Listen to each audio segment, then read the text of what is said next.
They say actions speak louder than words. But what if I told you, your body is screaming truths you don't even know you're telling?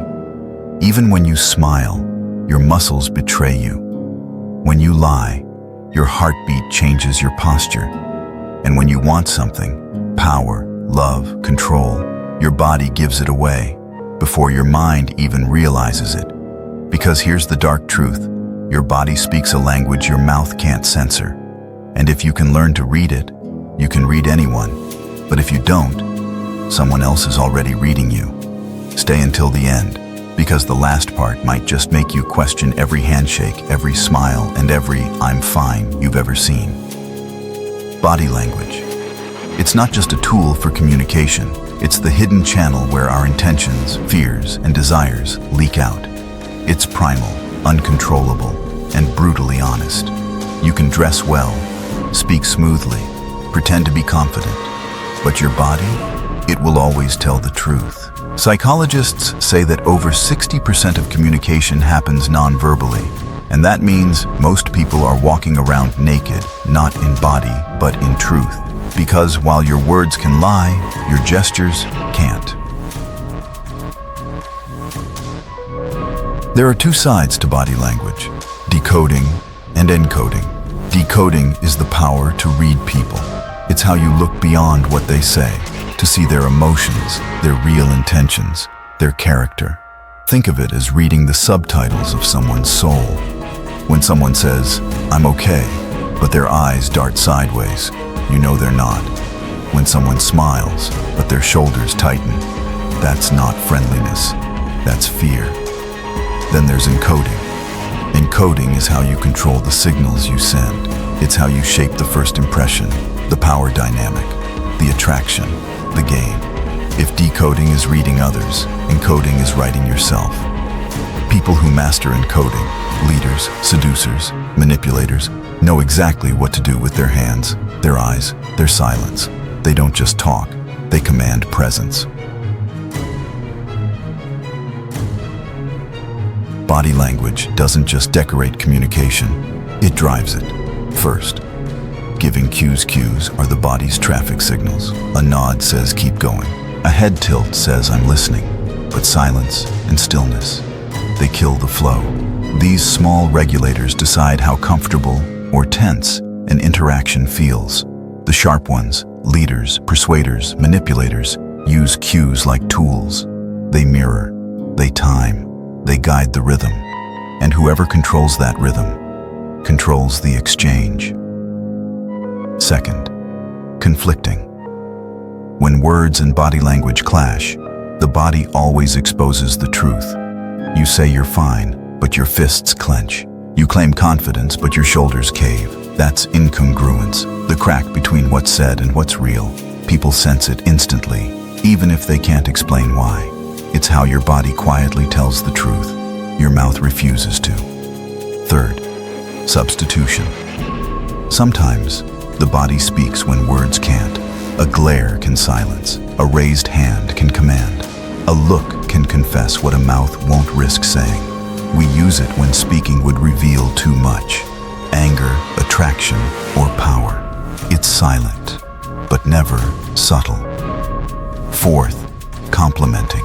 When gestures match emotion, words gain force. A pointed finger, an open palm, a lean forward. They all add conviction. These movements amplify meaning, turning a statement into an experience. The best communicators don't just talk, they make their bodies echo every word. Fifth, repeating. Repeating is when the body reinforces speech. You say, "over there," and your hand points. You nod as you agree. It seems automatic, but it's deeply effective. Repetition cements understanding, turning fleeting words into something remembered. But remember, these signals aren't always clean-cut. They overlap. Context is everything, because a smile can mean warmth or dominance. Eye contact can mean trust or threat. That's why true masters of reading people never rely on one gesture. They look for clusters. Every movement, every shift, Every glance is information. It tells you about someone's interest, intention, and character. Interest. Look at proximity. People move closer to what they want and away from what they fear. Someone leaning toward you, they're engaged, curious, maybe even attracted. But step back and they might be creating distance, emotional or physical. Still, don't forget context.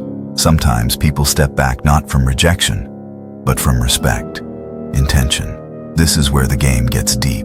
People who mimic you, your gestures, your tone, your words, they're not always friendly. It's a psychological technique called mirroring. Done subconsciously, it builds trust.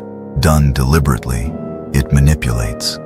Con artists use it to make you feel safe. You too can use it to connect, persuade, or even seduce. But here's the catch. It only works when it feels natural. Force it, and it turns creepy. And when attraction enters the room, body language turns magnetic. The eyes linger, the voice lowers, the head tilts. It's chemistry, but also calculation. A game that's been played long before words were invented. Character. Posture reveals personality. Open arms, relaxed shoulders. That's confidence. Or extroversion. Crossed arms, tense muscles. Insecurity or defensiveness. But sometimes, steady eye contact and calm stillness aren't honesty. They're camouflage. Because manipulators know confidence can be faked. And if they can control their body, they can control your perception. Every second, your body leaks information. Your gestures, your breathing, your tone, all betray the truth. You can't silence it completely, but you can learn to listen, because the people who read body language don't just see movement, they see motives. They don't just hear what's said, they hear what's meant. It's a quiet power, one that turns ordinary encounters into open books. And once you start to see it, you can never unsee it again.